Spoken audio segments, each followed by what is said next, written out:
there, and welcome to Hyper Sleep Voyager. Tonight, we drift toward a spine of stone stretched across the vast silence of the mountains. To the waking eye, it is simply a wall, a boundary of brick and mortar frozen in time. But beneath the weathered surface lies a hidden realm, an ancient mystery that hums with the memory of empires. It is a presence that stands tireless against the wind, a guardian unseen by the rushing modern world. It has watched the stars turn for centuries, holding its ground while history flows around it like water. If you enjoy these quiet journeys into the unknown, I invite you to like, subscribe, or share a thought below. It helps others find their way here too, one sleepy soul at a time. But for now, just settle in. Let the noise of the day drift away. Allow your eyes to grow heavy and your mind to rest. Let us begin. The Great Wall spans more than 20,000 kilometers across the northern lands. It is not a single continuous line. It is a vast network of stone and earth. Builders mixed sticky rice into the mortar. This organic paste binds the heavy blocks. It hardens over time. Imagine the weight of a single stone. Now imagine millions. They rest upon the mountain ridges. The wall follows the spine of the earth. It rises and falls with the land. It does not fight the terrain. It settles into it. The wind blows over the battlements. It carries dust from the desert. The stones remain cold and solid. They hold the memory of old winters. It is a reminder that strength often comes from simply remaining in place, enduring the passing of countless seasons without movement, without hurry, and without sound. Early sections of the structure were built using a technique called rammed earth. Wooden frames were filled with local soil. Workers compressed the dirt until it became solid as rock.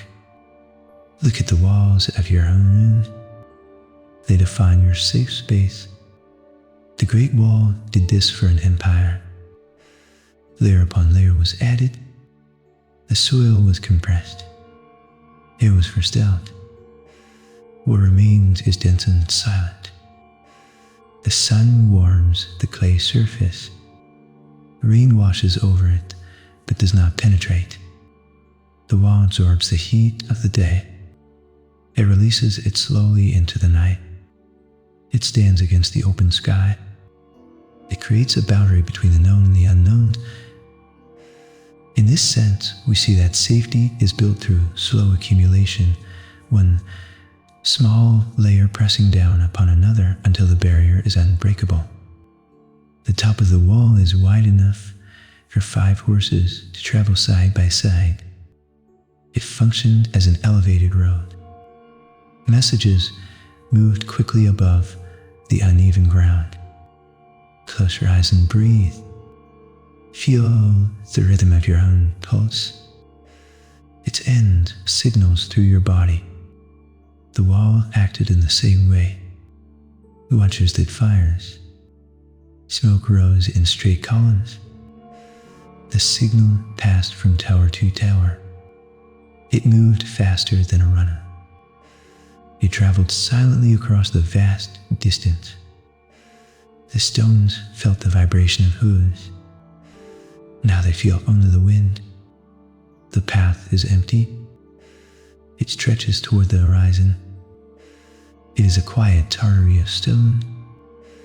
You could say that even in isolation, we are part of a larger system connected by invisible lines that carry our thoughts across the distance. Natural forces are gradually returning the materials of the wall to the soil. Rain dissolves the earth. Roots grow between the bricks. They push the stones apart. Observe the stillness of a fallen leaf. It breaks down and feeds the ground. The wall follows this same law. The desert, the ramparts look like natural hills. The sharp edges are gone. The wind has sanded them down. Sand piles up against the base. The structure is softening. It is losing its definition. It is not a tragedy. It is a slow release of tension. The heavy stone relaxes. It sinks back into the crust of the planet. This reveals that nothing is meant to stand forever, and there is a profound peace in the eventual return to the formless dust from which we came. Astronauts can identify the wall from space with the aid of a camera lens. It appears as a thin, dark line on the surface of the continent. Imagine floating in that high silence. The Earth is a blue sphere below you. There are no borders visible from that height. The wall is just a texture. It is a shadow on the land. Here on the ground, the wall feels massive. It towers over us. But from the void, it is delicate. It is barely there. Your worries are the same. They feel heavy in your mind. But if you pull back, they become small. They drift away. The planet turns slowly in the dark. It creates a rhythm of light and shadow. It is a reminder that distance brings clarity, turning the largest obstacles into small, quiet lines upon a vast and peaceful map. Kilns heated the clay bricks to over 1,000 degrees Celsius. Fire removes the moisture from the earth. The clay turned gray and stone hard. It forgot its softness. It locked into a permanent shape. Think of your body resting on the bed. You are still. The bricks cool in the open air. They do not shift. They are stacked in silence. The heat is gone, but the strength remains. They hold the memory of the fire. They sit heavy on the ridge. They are uniform and dense. They press down into the mortar. It is a reminder that enduring strength is oft unforged in the quiet moments of deep transformation, settling into a calm solidity that lasts long after the heat has faded.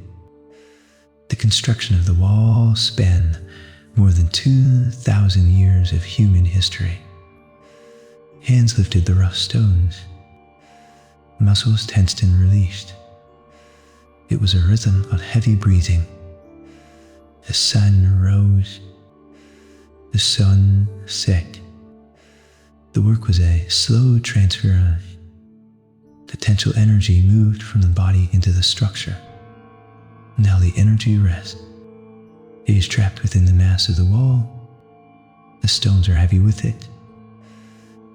They sit quietly on the steep slopes. The noise of the tools has faded. The dust has settled. You could say that our efforts do not disappear, but simply change form, resting quietly in the structures we leave behind, waiting in the silence. The western terminus of the Ming Wall ends abruptly at the edge of the Gobi Desert. The fortification simply stops. Beyond the final tower, there is only sand. The dunes roll slowly. The wind sweeps the stone face. The wall looks out into the emptiness. It does not try to cross the void. It marks the limit of the known world. It stands at the threshold.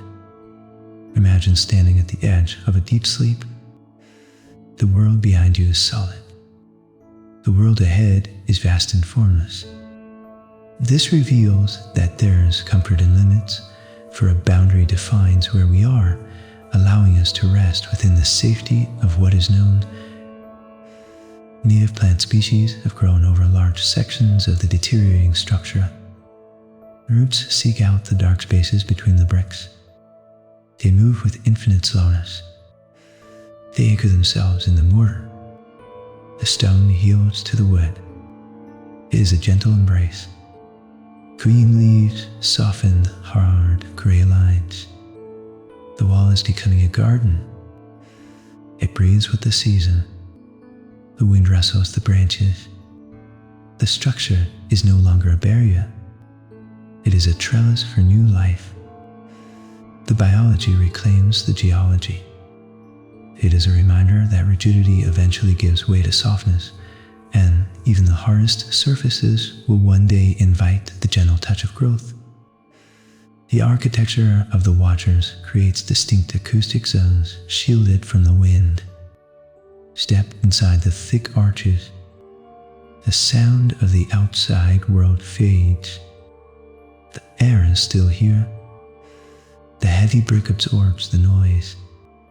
It creates a pocket of silence. Your breath sounds loud. The stone holds the quiet. It wraps around you. You are protected from the strong wind. The walls act as a heavy blanket. They dampen the vibration of the air. The complexity of the weather remains outside. In this sense, we see that peace is often a matter of finding the right shelter, a place where the noise of the world is filtered into a gentle silence. Ancient engineers designed intricate stone channels to divert rainwater away from the base. The water gathers on the walkway. It flows toward the spouts. It follows the path of least resistance. Gravity pulls it down. The water falls clear as the wall. It strikes the earth below. The foundation remains dry and stable. The stone does not absorb the burden. It lets the rain pass. It sheds what it does not need. The heavy clouds pass overhead. The wall remains grounded. You could say that stability comes not from holding onto everything, but from knowing how to let the heavy rains flow past us without resistance. The builders primarily used materials found in the immediate geological vicinity. The wall is the color of the mountain. It is made of the mountain. In the twilight, the structure disappears. It blends into the ridge. It does not seek attention. It rests in the landscape. It is not separate. It is part of the rock. The sun fades. The wall and the hill become one shadow. They breathe together. The distinction is lost. There is no separation between the building and the earth. This reveals that true belonging is found when we stop trying to stand out and instead allow ourselves to merge quietly with the world around us. Modern preservationists use hidden steel reinforcements to stabilize the crumbling masonry. Metal rods are inserted deep into the cracks. They are invisible from the outside. They hold the heavy weight. The stone is tired. It leans against the steel. The surface remains rough and weathered. It shows its age. But inside, it is supported. It does not have to stand alone. The pressure is shared. The wall rests on this new strength. It can relax. It is a reminder that we can accept help without losing who we are, and that inner support allows us to stand tall even when we feel worn by time. Grain transports consumed more food than they delivered to the distant garrisons. The supply lines stretched over thousands of kilometers. For every sack of rice that arrived, 10 were eaten by the transport teams. The carts creaked on the rough roads. The wheels turned slowly. The weight was heavy on the shoulders of the men. Imagine carrying a burden for days. Your muscles ache. The energy is spent just to move forward. The grain spills into the dust. The wind takes it. The oxen breathe heavily in the cold air.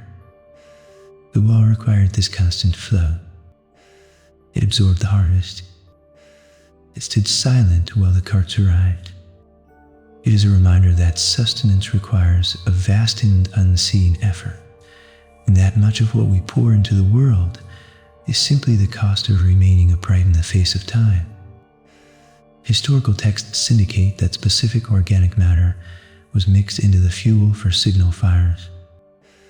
This matter produced a smoke that rose, thickened, dark. It did not disperse in the wind. It held its shape. Watch the flame of a candle. It flickers. The smoke from the wall was different. It was a heavy pillar. It stood against the blue sky. It was a solid mark in the air. Soldiers watched for this sign. Their eyes strained against the glare. The smoke rose silently.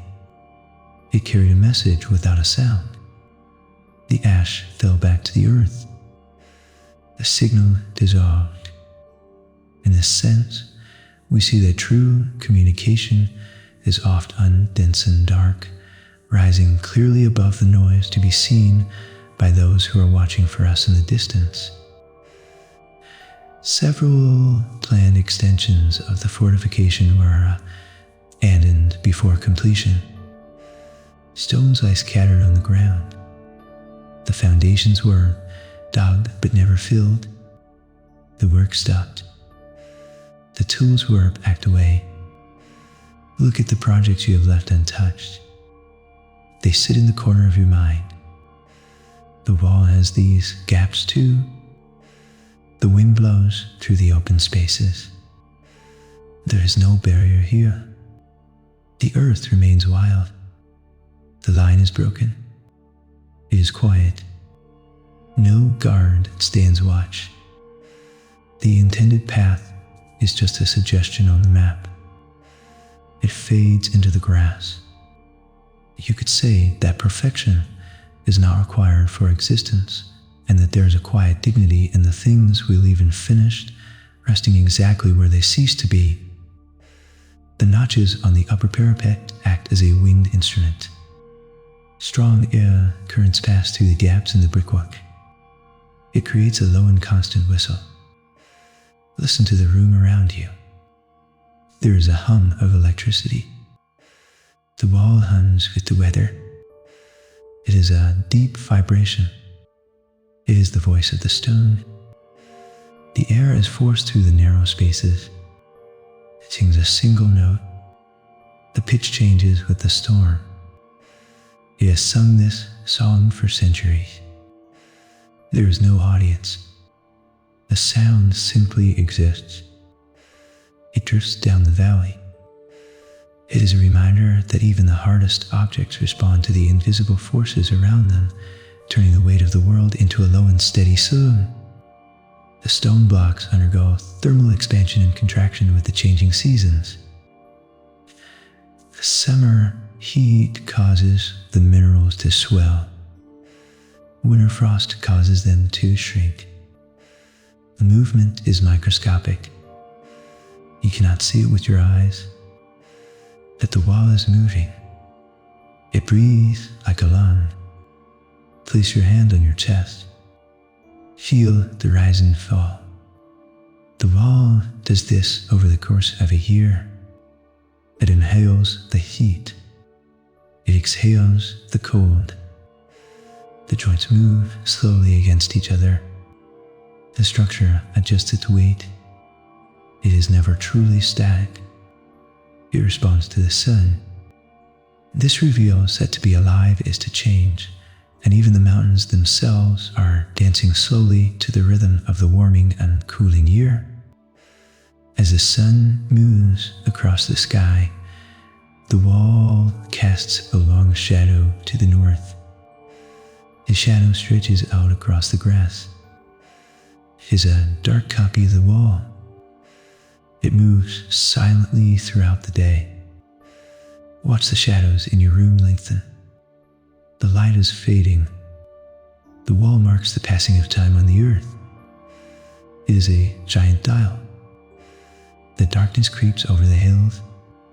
It covers the valleys. Then the night comes. The shadow merges with the dark. The wall waits for the dawn. It begins again. It is a reminder that we all cast a shadow upon the world, a silent shape that proves we are here, standing firm against the light. Colonies of lichen have attached themselves to the northern face of the bricks. These composite organisms grow less than a millimeter per year. They are orange and gray. They look like dry paint. They are alive. And they secrete weak fluids. They are slowly transforming the stone. The rock is hard. The lichen is soft. But the lichen is winning. It breaks the minerals down. It turns the wall into dust. It takes centuries to make a dent. Time is on its side. The stone accepts this slow process. It does not fight. You could say that patience is the strongest force of all, and that even the smallest, quietest things can transform the world if given enough time. In the remote mountains, the wall stands in total darkness. There is no electricity for hundreds of miles. The artificial lights are gone. The night sky opens up. The Milky Way appears as a river of white dust. It hangs above the watchers. The stones are bathed in starlight. It is a dim and ancient glow. The wall points toward the cosmos. It is an anchor. The universe feels close here. The darkness is not empty. It is full of light. Close your eyes. Let the dark settle in. It is a reminder that we must sometimes step away from the brightness of our daily lives to see the vast and beautiful things that have been shining above us all along. Historical records suggest that thousands of laborers contributed to the construction of the fortification. Their energy was poured into the foundations and the surrounding earth. The wall stands on a bed of history. The soil holds the weight of the past. Walk on the ground outside. It feels solid, but beneath every step is memory. The stones do not speak of this. They simply hold the line. The heavy blocks press down on the past. The wind blows over the slopes. It carries no names. It only carries dust. The workers are part of the landscape now. They have become the mountain. It is a reminder that every great structure rests upon a silent dedication, and that the ground beneath our feet holds the deep and quiet history of those who came before us. Water enters the microscopic pores of the bricks during the autumn rains. The temperature drops below freezing. The water turns to ice. It expands within the stone. It pushes against the clay from the inside. It creates a silent pressure. Listen to the ice in a glass. It cracks. The wall cracks in the same way. It is a slow expansion. It happens without fire. The brick flakes away. It falls to the ground. The winter works patiently. It changes the fortress grain by grain. The ice is stronger than the kiln. In this sense, we see that the most powerful forces are often the quietest, working from within to change the shape of the world while we are sleeping. Certain sections of the wall cling to ridges with a 70-degree incline. The stairs are nearly vertical. Gravity pulls heavily here. Your legs work with the effort. You must use your hands to climb. The heart beats faster. The air gets thinner. The wall does not flatten the mountain. It climbs the peak. It accepts the challenge of the height. Look down at the valley. It seems far away. The world is small below you. The stone holds you up against the sky. You are suspended in the air. It is difficult to stand here, but the view is clear. You You could say that the hardest paths often lead to the quietest places, where the effort of the ascent is replaced by the vast stillness of the horizon. Iron cannons were eventually mounted on the watchers to defend the passes. The metal is cold and black. It sits heavy on the stone floor. Touch the iron. It sucks the heat from your skin. The barrels are empty now. Birds build nests inside the muzzle. The powder is gone. The noise is gone. The iron is rusting back into the earth. It flicks away in orange dust. The device has lost its purpose. It is just a shape in the mist. It waits for a conflict that will not come. The silence here is thick. It covers the metal. This reveals that even the instruments of loud power eventually fall silent, finding a strange and heavy peace in the long quiet of abandonment. The great passes serve as the only authorized entry points through the fortification. The gates were heavy timbery enforced with iron. They swung shut at sunset. The lock clicked. The world was divided in two. Stand in a doorway. Feel the frame around you. You are neither in nor out. You are in between. The travelers waited for the morning. The wall forced to pass. It stopped the flow of time. The road narrowed to a single point. Everyone had to pass through the eye of the needle. The stone arch watched them all. It is a reminder that every journey requires a transition, a moment where we must pause at the threshold before stepping forward into the vastness of what lies ahead. Not all boundaries were made of stone and brick. Some lines were arced by planted willow trees and earth embankments. These were living walls. The branches wove together. They created a soft barrier. The wind moved through the leaves. The barrier grew and changed. It died and returned. It was not rigid. It swayed with the storm. Stone cracks. Wood bends. The willows are gone now. They have returned to the forest. The line is erased. The earth has healed the mark. The roots are deep in the soil. You could say that strength does not always look like a fortress, and that sometimes the most enduring boundaries are the ones that live, breathe. The stone steps at the most visited sections have been polished smooth by millions of shoes. The rough texture is gone. The friction is lost. The center of the step dips down. It holds a pool of water. Think of the path you walk every day. You leave a trail. The leather soles smooth the rock. It is a slow erosion of contact. The wall feels the weight of the present. It carries the vibration of the crowd. But beneath the noise, the stone remains cold. It endures the attention. It waits for the night when the people leave. This reveals that we shape the world simply by moving through it, polishing the hardest surfaces with the soft and steady rhythm of our passing. The moon rises over the eastern mountains and bathes the wall in silver light. The sun is bright. The moon is gentle. It cools the stones. The shadows stretch out like black ink.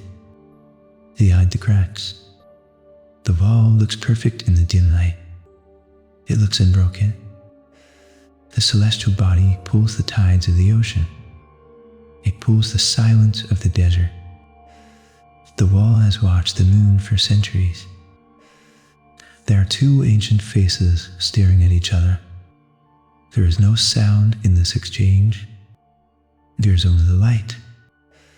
It is a reminder that even in the deepest darkness, we are watched over by distant companions, reflecting a quiet light that guides us through the night. Manufacturers required individual brick makers to stamp their names into the wet clay for quality control. These characters were fired into the ceramic. They are still legible today. When you finger over a rough brick surface, you can feel the depression of the stamp. A specific person stood there.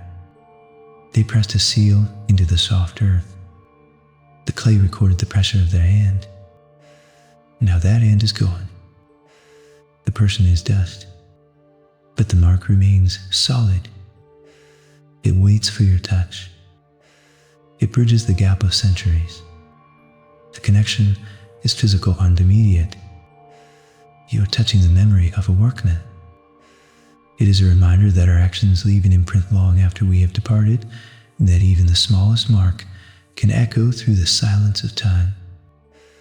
Psychoacoustic form a biological soil crust on the surface of the rammed earth sections.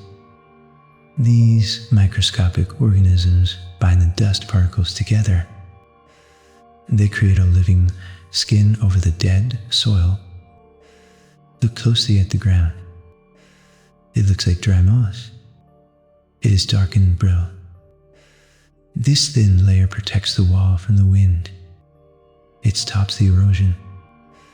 It holds the structure together against the storm. The microscopic life works in silence. They need only sun, light, and dew. They are the invisible guardians of the fortress. They do not ask for recognition. This reveals that the strongest protection often comes from the smallest things, and that we are held together by forces we can barely see. Atmospheric moisture frequently condenses in the high mountains to form dense banks of fog. The wall disappears into the white mist. Visibility drops to a few meters. The world shrinks.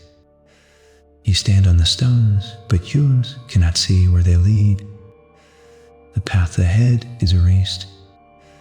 The path behind is gone. You are suspended in a white void. The air is damp on your skin. The sound is muffled. There's no horizon to worry about. There is only the stone beneath your feet. The isolation is complete. You are wrapped in a cloud. It is a reminder that we do not always need to see the destination to be safe, and that there is a profound peace in focusing only on the step we are taking right now. Granite retains thermal energy significantly longer than the surrounding air. The sun sets beyond the ridges. The air temperature drops rapidly. The wind becomes cold, but the wall remains warm. Place your palm against the heavy block. It radiates a gentle heat. It stored the sun during the day. Now it releases it into the darkness. It is a battery of warmth. The stone remembers the light. It offers comfort in the cold night. It stands as a warm presence in the cold void. You could say that true strength, the ability to hold on to the light, keeping us warm long after the sun has disappeared from the sky. The uneven height of the steps forces a disruption in a person's natural walking cadence. You cannot walk on autopilot here. You must look down. You must pay attention to every movement. Your foot seeks the flat surface. Your balance shifts. The wall demands your focus. It slows you down. You cannot rush across the ridge. You must move at the rhythm of the stone. The mind stops wandering. It returns to the body. The breath aligns with the step. The journey becomes a meditation. In this sense, we see that obstacles are not always enemies, for they force us to slow down and return to the present moment, grounded and aware. Linear perspective causes the parallel lines of the parapets to appear to converge at the horizon. Stand in the center of the walkway, looking to the distance. The walls draw together. They meet at a single infinite point. The geometry is perfect. The road narrows until it vanishes. Your eye follows the line. It pulls you forward visually. The stone creates a tunnel through the landscape. The wildness of the wilderness is kept at bay. Here's only the path.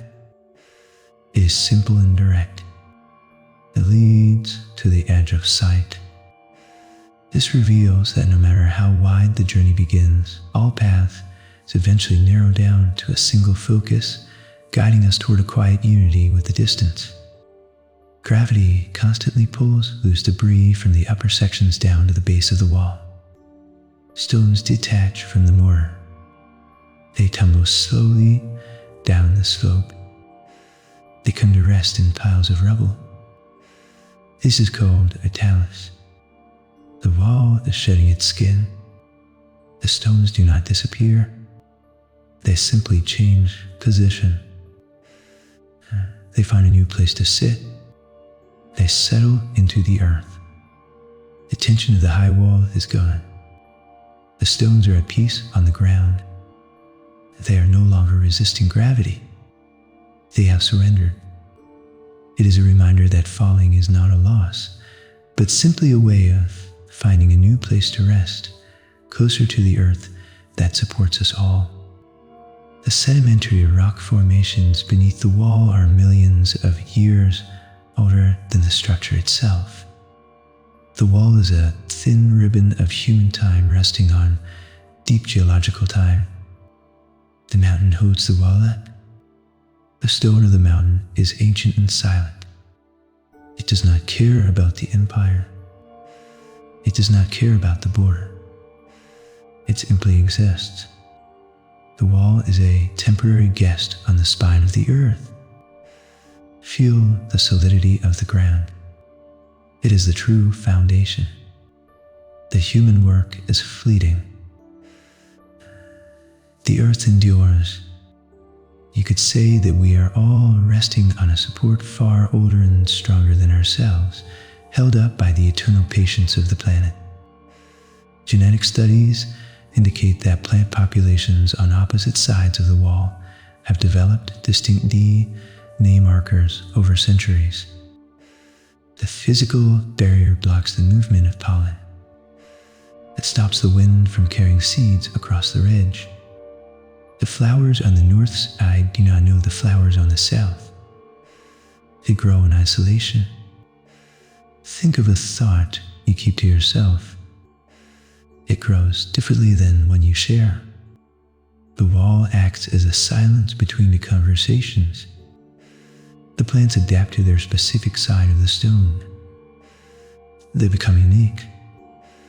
The connection is stopped. The biology follows the geometry of the barrier. It is a reminder that separation is not merely an emptiness, but a protected space where new and distinct forms of life can grow quietly, finding their own unique rhythm within their own private sanctuary. The total volume of material used in the wall is sufficient to the barrier around the equator, 1 meter high. This is a calculation of mass. It measures the displacement of the earth. Imagine digging a hole in the ground. The pile of dirt is equal to the empty space. The wall is just rearranged geology. We took the skin of the planet and piled it up. It feels permanent, but it is just dust in a different shape. Your body is made of the same atoms. You are a temporary arrangement of the earth. The wall is a fellow traveler. It is heavy, but it is borrowed. In this sense, we see that we are not separate from the world we build, but are all merely temporary shapes rising briefly from the same vast and silent ground. The northern face of the wall retains snow cover for weeks longer than the southern exposure. The sun cannot reach the bottom of the wall. The shadow is cold. The snow packs down. It becomes ice. It covers the stone in white silence. Listen to the world when it snows. The noise disappears. The air is muffled. The wall holds this quiet winter against its chest. It does not rush the melting. It keeps the cold. The white line stretches across the brown earth. It is a mark of winter. It waits for the angle of the sun to change. This reveals that there are places where the cold lingers for a reason, preserving a deep and necessary stillness long after the rest of the world has moved on to the spring. How the lossy winds in the mountain passes carry abrasives and particles that sweep the brickwork. The air is not empty. It is full of invisible particles. The wind throws the sand against the wall. It acts like an abrasive. It smooths the sharp corners. Touch a river stone. It is round. The wall is becoming round. The wind changes the structure one grain at a time. It is a slow process. The wall does not make a sound. It stands there and accepts the friction. It lets the wind shape it. The harsh lines soften. The fortress becomes organic. It looks like the hill stands on. You could say that resistance only creates more friction, while true endurance comes from allowing the rough forces of the world to smooth our edges into a gentle and lasting peace. The wall crosses several active seismic fault lines where the crust of the earth is in constant motion.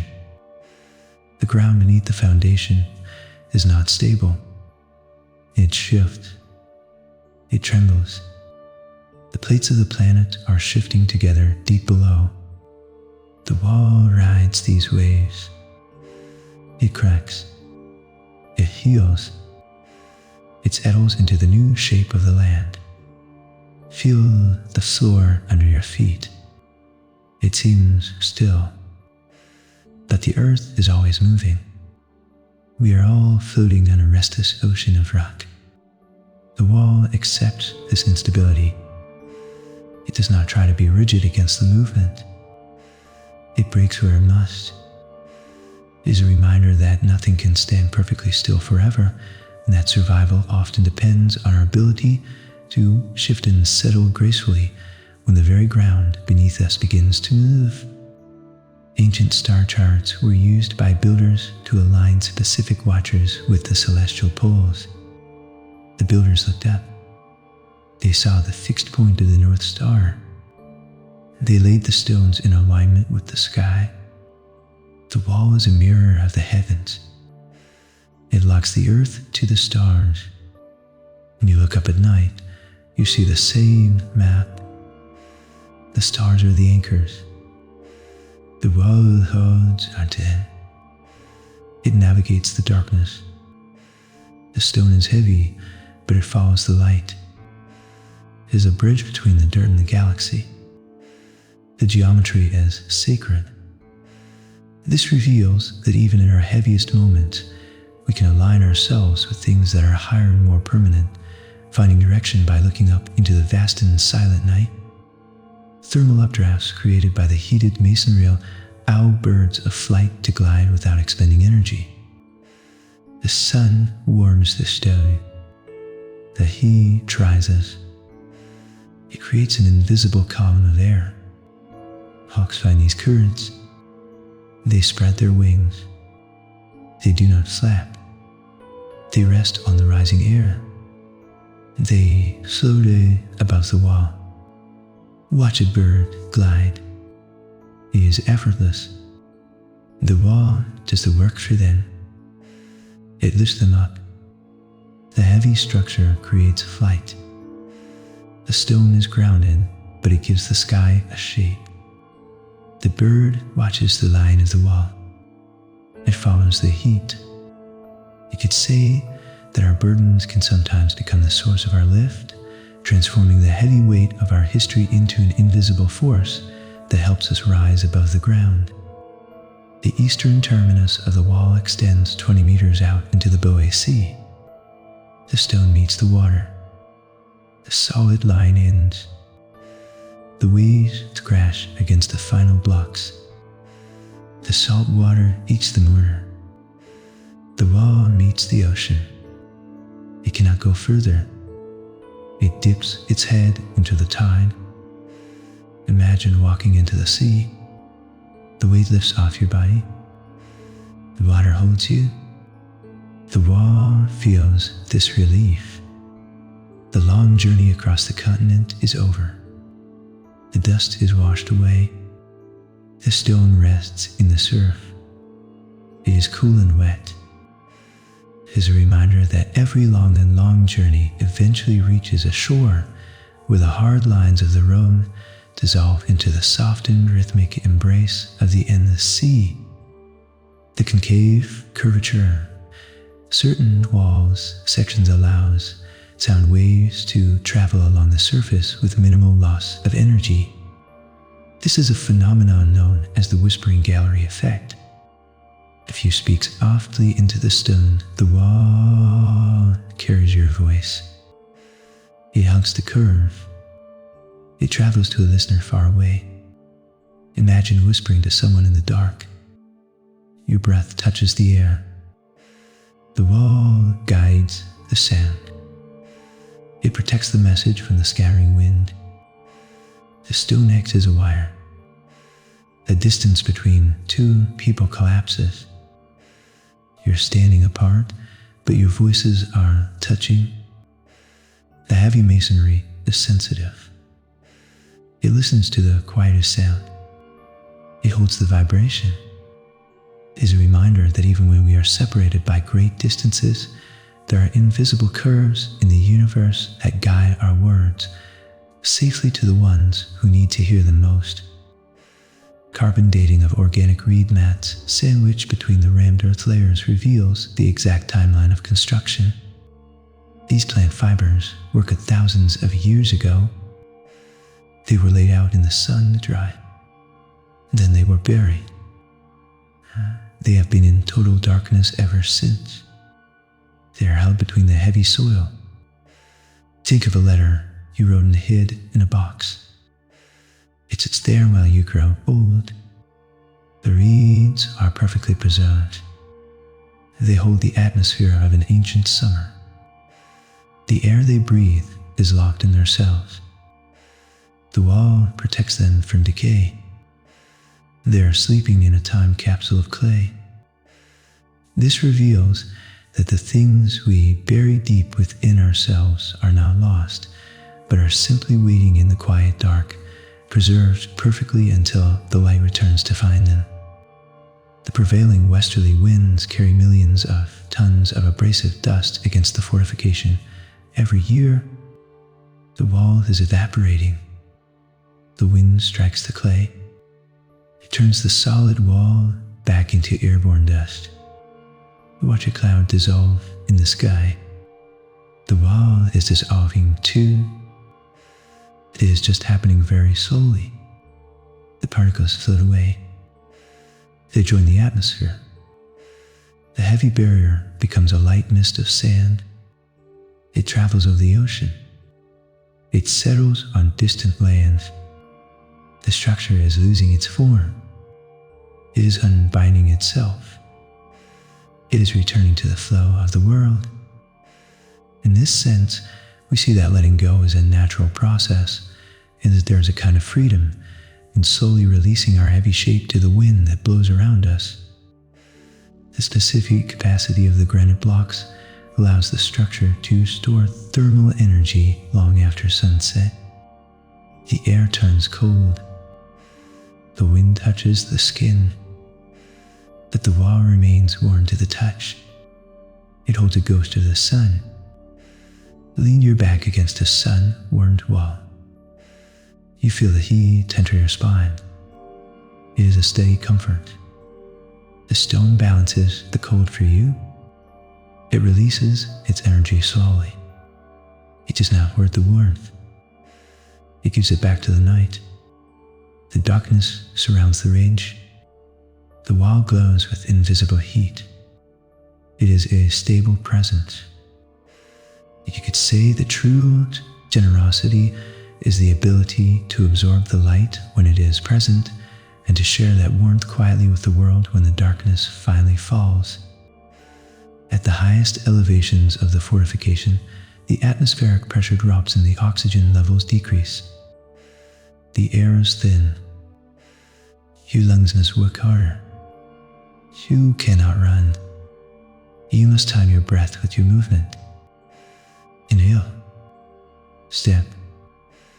Exhale. The mountain forces you to be deliberate. The rush of the lowlands is impossible here. You are closer to the sky. The noise of the world is far below. There is only the sound of your own heart. It beats against your ribs. You are son of your speed. You are left with your rhythm. Here's a reminder that when the air gets thin and the path gets steep, the only way forward is to slow down and listen to the quiet strength of your own breathing. The engineering of the wall avoids straight lines in favor of following the natural fractal contours of the mountain ridges. A straight wall would fail. The earth is not straight. The builders respected the curve. They let the walls make and bend. It flows like a river of stone. Look at the veins in your hand. They do not run in straight lines. They follow the shape of your body. The wall does the same. It hugs the cliff. It leans into the slope. It mimics the land it rests upon. Because it bends, it does not break. It is flexible in its stillness.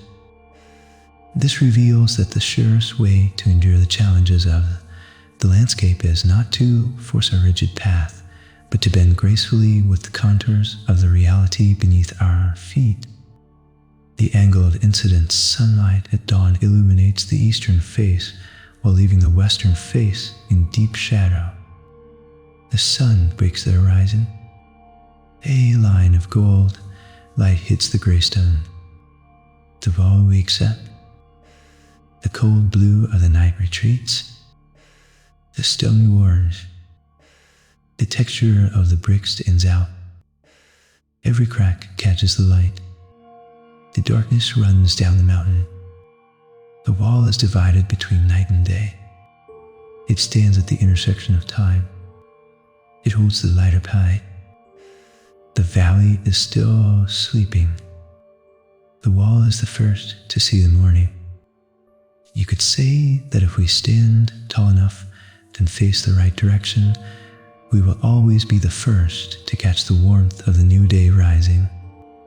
Topographical analysis shows that the wall sits directly upon the geological spine of the mountain range. It is the vertebrae of the continent. It locks the hills together. It looks like a sleeping animal.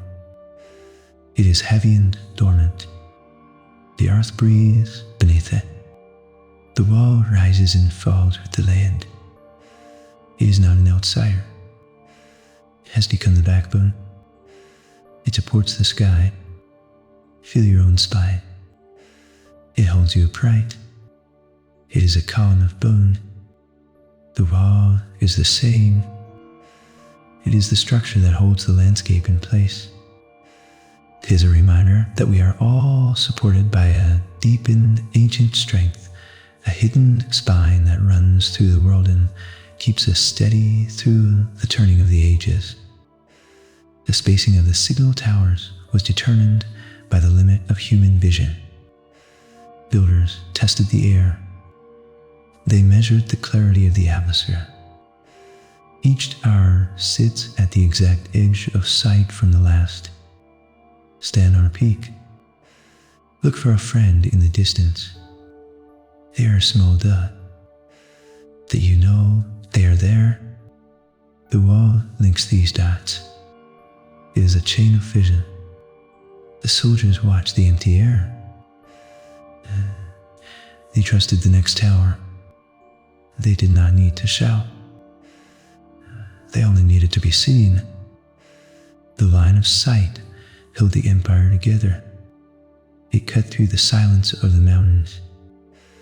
It is a reminder that we do not need to be close to be connected, provided we remain visible to those who are looking for us across the distance. Chemical analysis shows that the lime mortar is slowly reacting with carbon dioxide in the rain.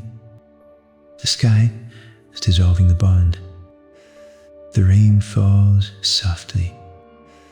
It feels cool on your face.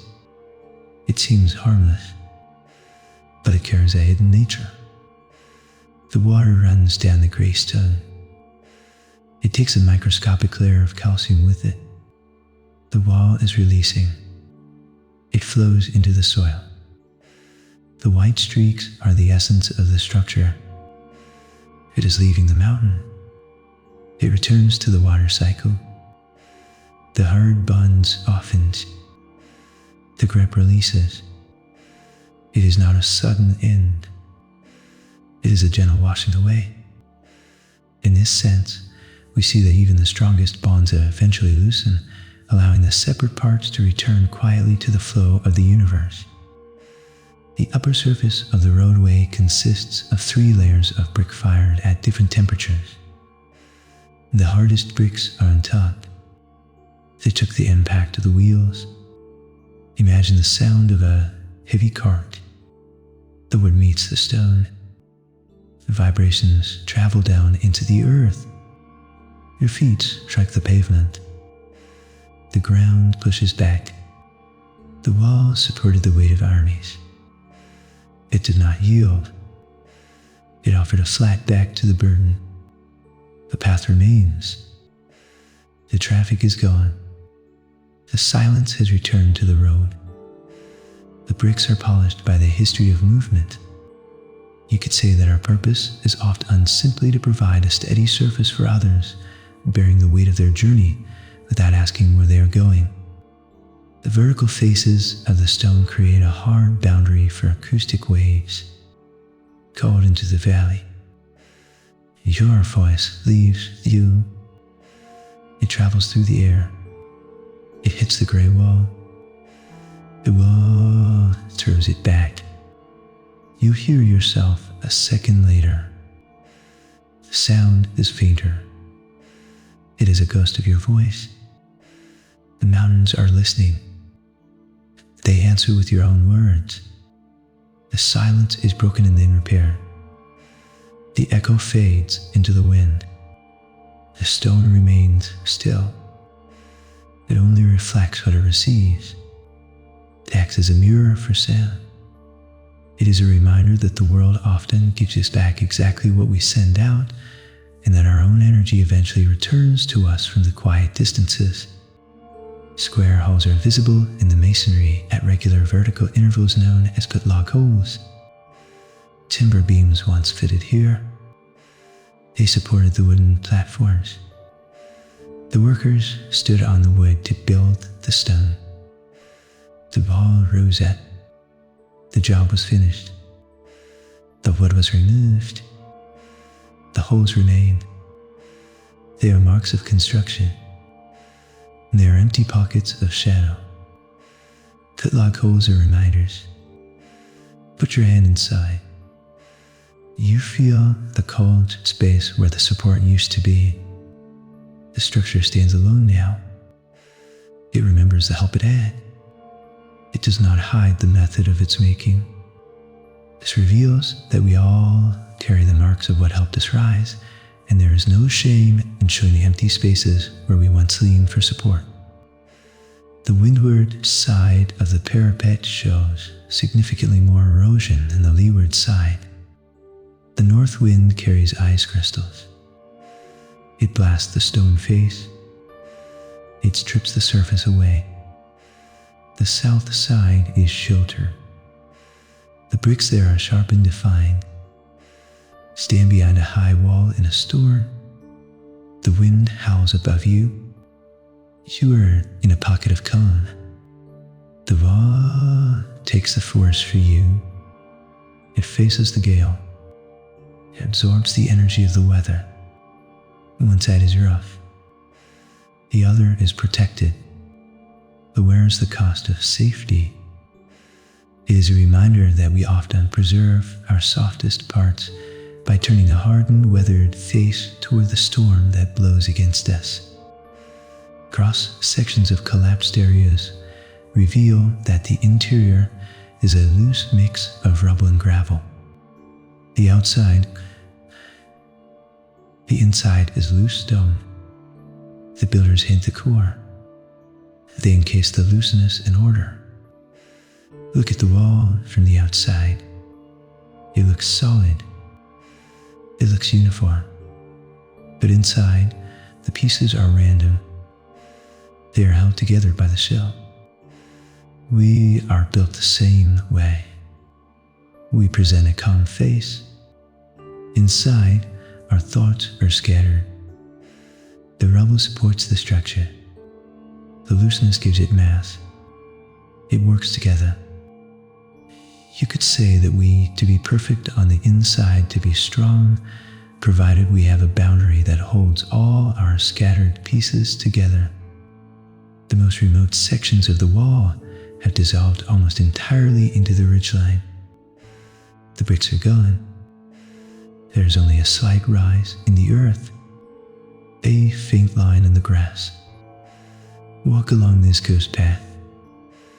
The wall is no longer a barrier. It is a memory. The wind blows through the space where the stones used to be. There is no defense here. There is only the open sky. The effort is over. The separation is ended. The earth has taken it back. The silence is absolute.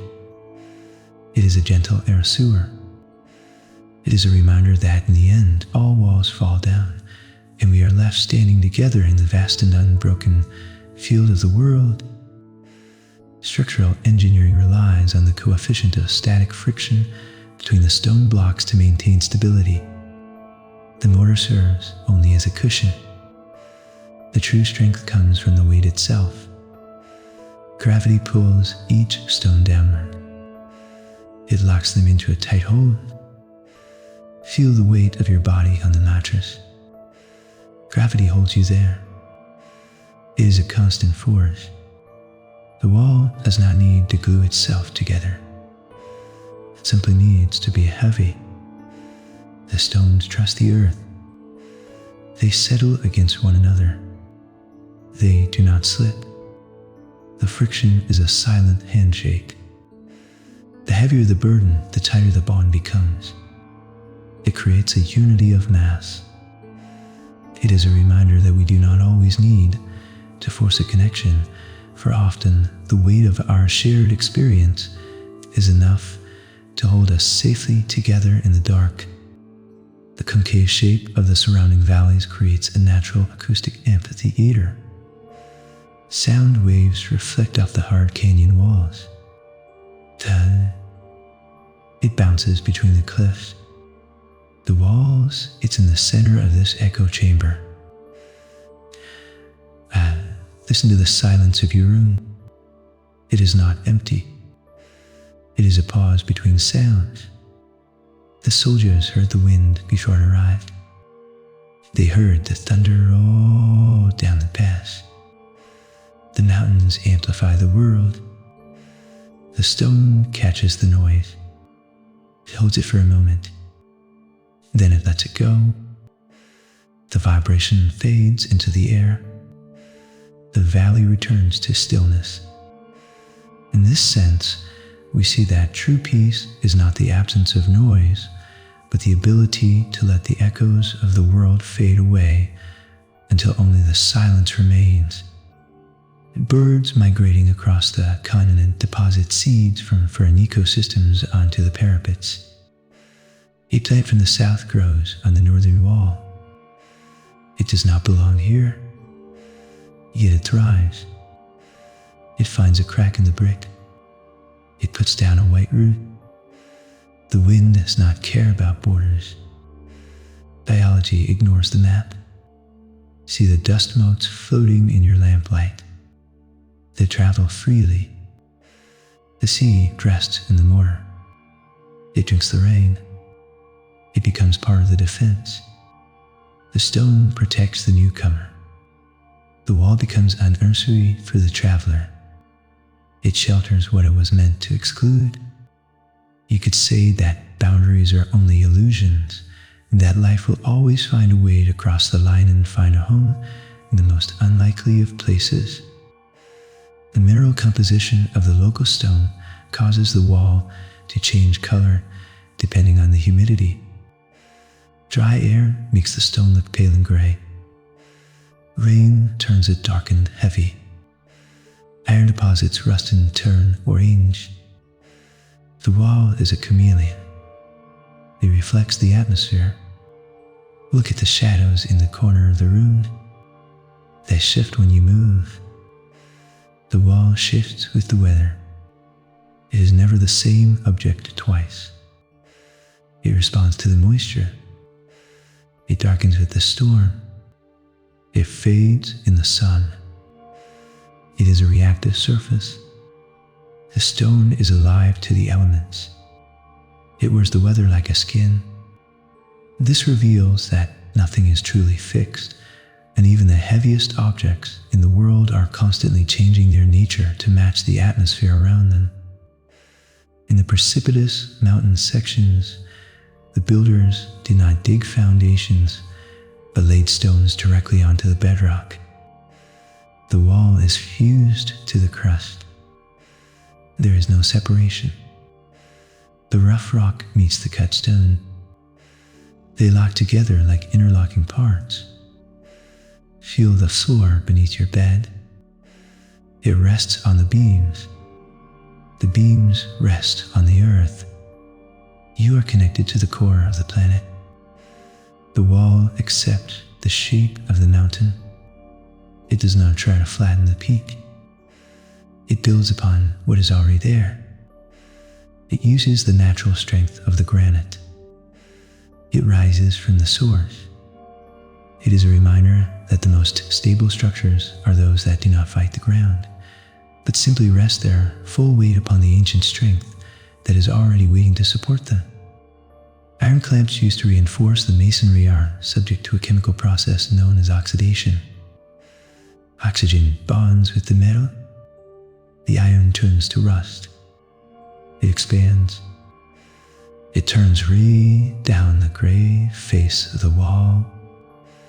This is the slow change of the metal. It happens without heat. It takes centuries to finish. Watch a piece of fruit ripen and darken. It is the same process. The wall is aging. The metal is returning to the soil. The strength drips away. The red stain marks the passage of time. It is a clock made of chemistry. The iron surrenders its form. In this sense, we see that aging is not a destruction, but a slow and beautiful transformation where the hardened, rigid parts of us soften and return to the earth. The outer face of the fortification is oft unbuilt flush with vertical cliffs to maximize the height. From the bottom, it looks like a sheer wall of rock reaching the sky. It is impossible to climb. From the top, it is just a walkway. The danger depends on where you stand. Stand at a window.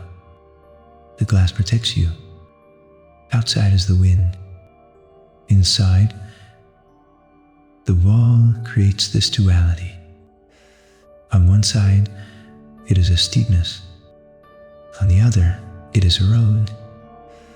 The stone is the same. The perspective changes the reality. You are safe on the ridge. The drop cannot touch you. You could say that fear is often just a matter of position, and that once we are standing on the right side of the wall, the height becomes nothing more than a view.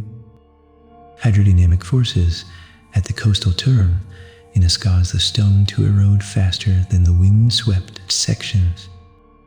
The ocean is constant.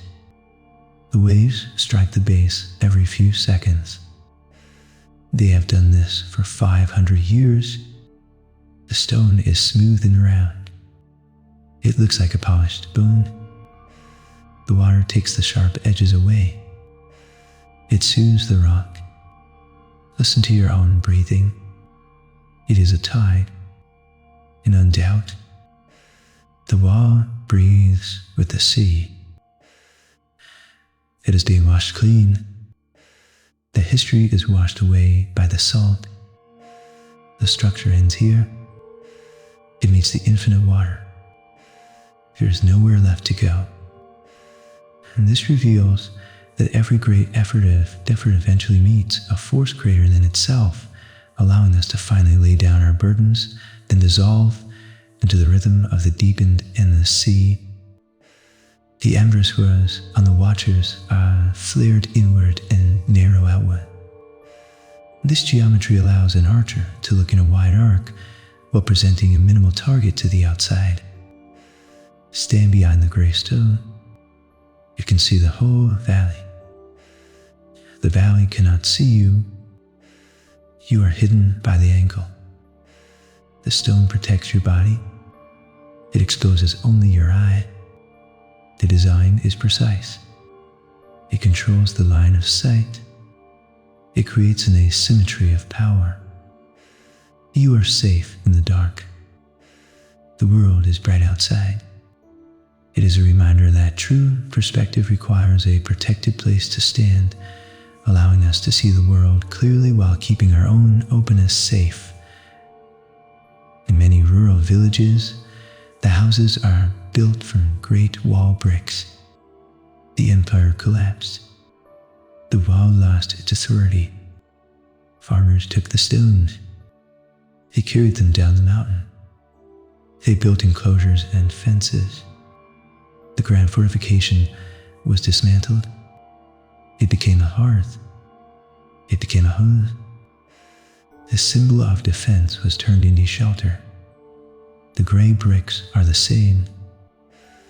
Their purpose has changed. They no longer block the invaders. They keep the wind off a family.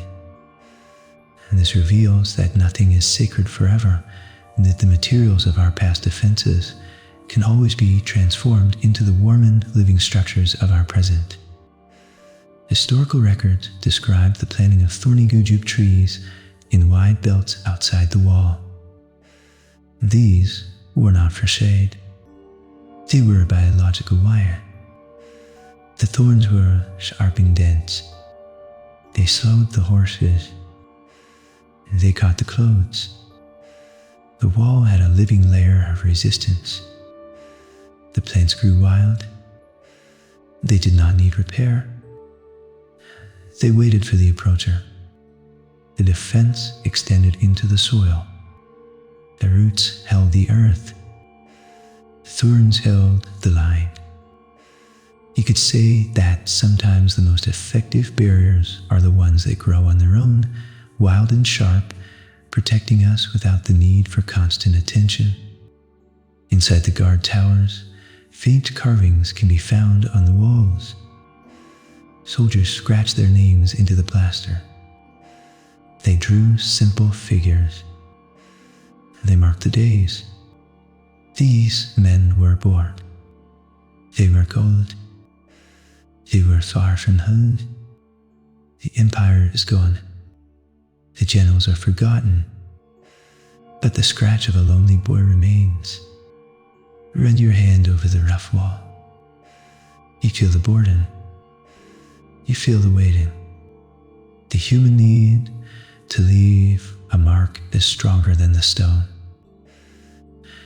It is a reminder that even in the vast machinery of history, the individual voice insists on being heard, scratching its existence into the very face of time.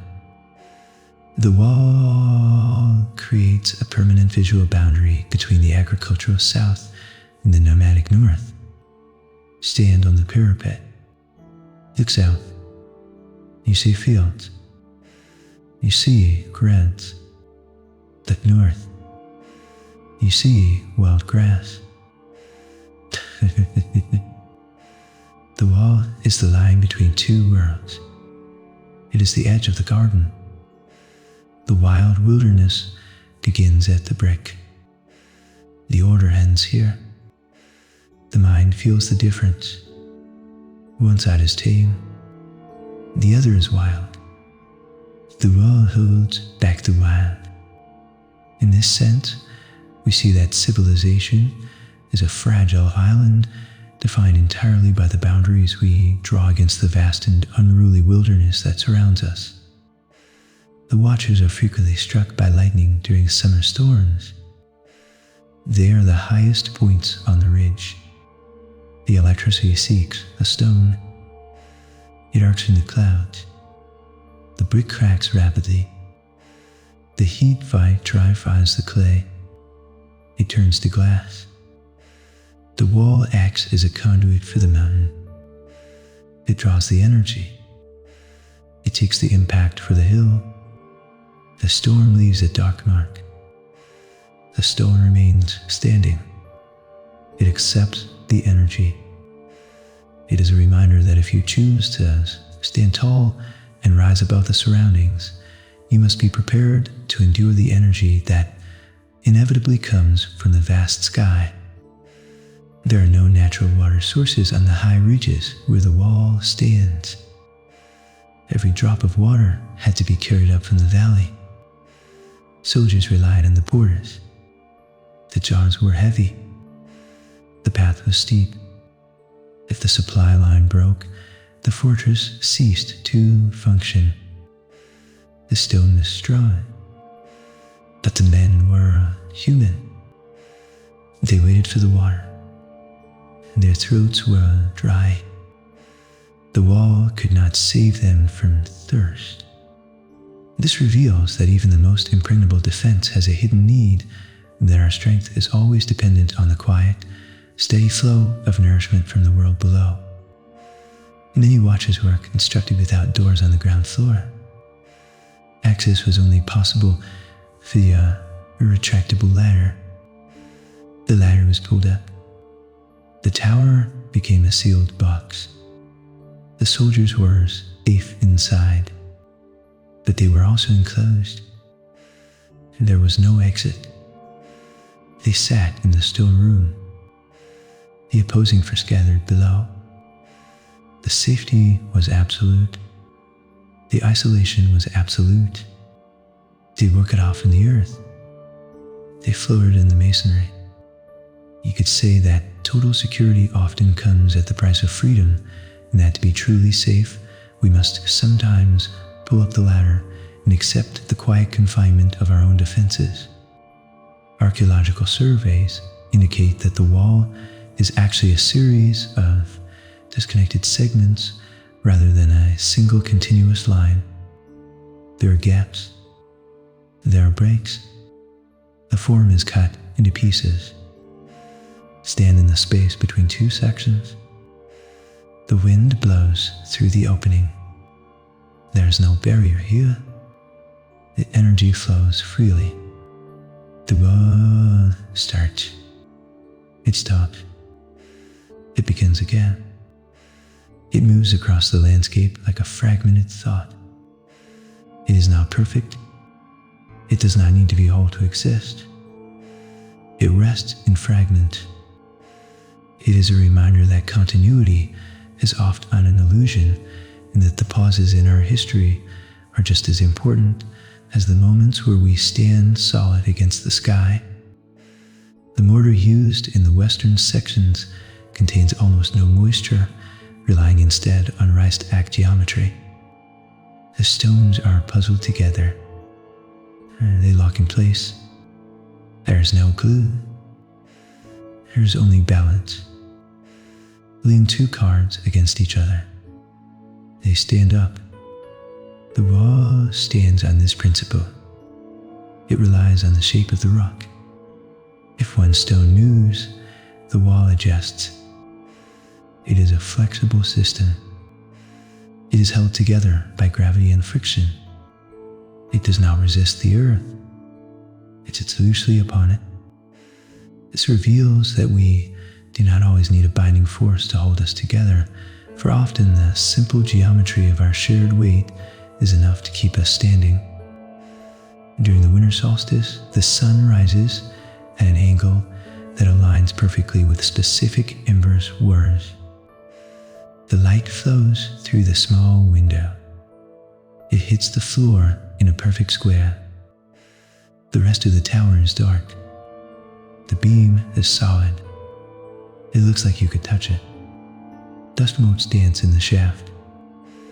The ball captures the sun. It marks the shortest day. It tells time with light. The stone waits all year for this moment. The alignment is precise. It is a reminder that even in the deepest winter, the light will eventually find its way in, illuminating the dark rooms we have built inside ourselves. The steep gradients of the wall force the human body into a rhythmic climbing cadence. You cannot walk normally. You must lift your knees high. The breath becomes deep. The heart beats against the ribs. The wall dictates your movement. It takes control of your pace. You are synchronized with the stone. You are climbing the spine of the dragon. The mind clears. The worry fades. There is only the next step. The physical effort quiets the mental noise. You could say that the effort of the climb is a form of medicine, forcing us to leave our troubles at the bottom of the hill and focus entirely on the rise. Erosion patterns so that the wall is slowly returning to the angle of repose. The vertical sides are settling. The sharp rectangle is becoming a soft triangle. Gravity is pulling the stones down. They want to be a hill. They are tired of standing up. Watch it pile us and settle. The wall is settling. It is sliding back into the earth. It is relaxing its posture. The tension of the upright wall is gone. The stones are finding a comfortable place to rest. It is a slow release. It is a reminder that there is a relief in finally letting go of our rigidity, sinking back into the natural shape that the earth intends for us to hold. The bricks on the southern face absorb more solar radiation, causing uneven thermal expansion compared to the northern face. The wall twists slightly. It warps in the heat. It moves like a living thing. It is uncomfortable in its skin. Feel your own skin in the sun. It warms up. The wall feels this pressure. It shifts silently. The sun pushes the stone. The shade pulls it back. The structure is caught in a balance of forces. It endures the tension. It does not separate. It holds the pressure inside. This reveals that we all carry hidden engines within us, distinct pressures that we hold together in silence while presenting a calm face to the world. Acoustic shadows are created on the leeward side of the high walls during heavy storms. The wind rushes against the outer face.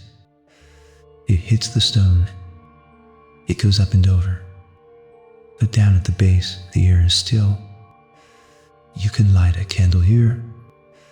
The flame stands straight.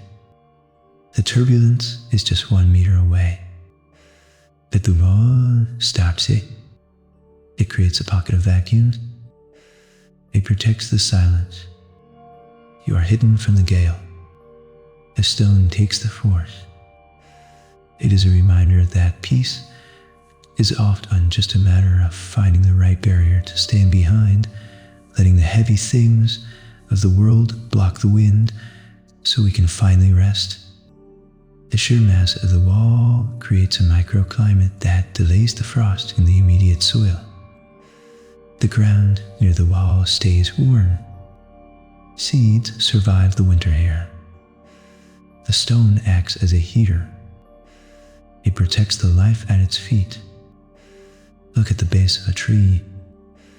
The snow melts there first. The wall does this on a massive scale. It radiates heat into the dirt. It cares for the small things. It is a giant radiator in the cold mountains. It is a gentle giant. You could say that true strength is not just about standing tall, but about using your stored warmth to protect the fragile life that huddles close to your foundation.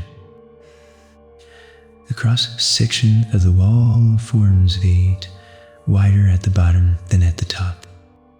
This lowers the center of gravity. It anchors the structure to the ridge. Push against a man with his feet apart. The wall stands with its legs wide. It resists the wind. It resists the moving earth. The stones lean inward. They press against each other for support. The geometry creates the strength. It does not rely on the mortar. It relies on the stance. It settles into the mountain. It is a reminder that stability comes from a broad foundation, and that to stand tall, we must first learn how to plant our feet firmly on the ground. The phenomenon of troxlers fading occurs when a guard stares at a static landscape for too long. The brain filters out the unchanging details. The rocks disappear. The trees vanish. The world becomes a gray blur. The soldiers watched the horizon for hours.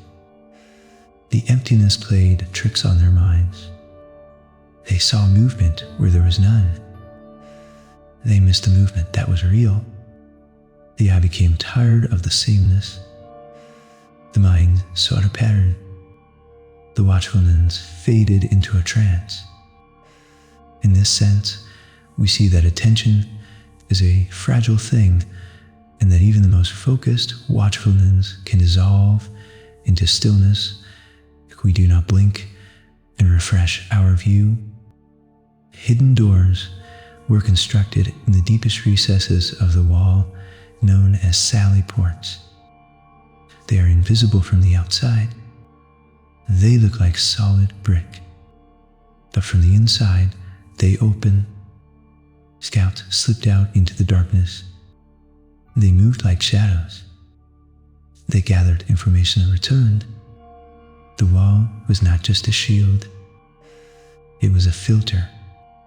It allowed the brave to pass through. The smooth face of the fortress hid these secret exits. The defense had a hidden opening. It was necessary. You could say that every barrier must have a way through, and that true safety allows us to step out into the unknown when the time is right. Signal codes involved raising varying numbers of flags to indicate the size of the approaching force. One flag meant 100 men. 2 flags meant 500. The fabrics napped in the wind. The color was bright against the gray sky. The sea lands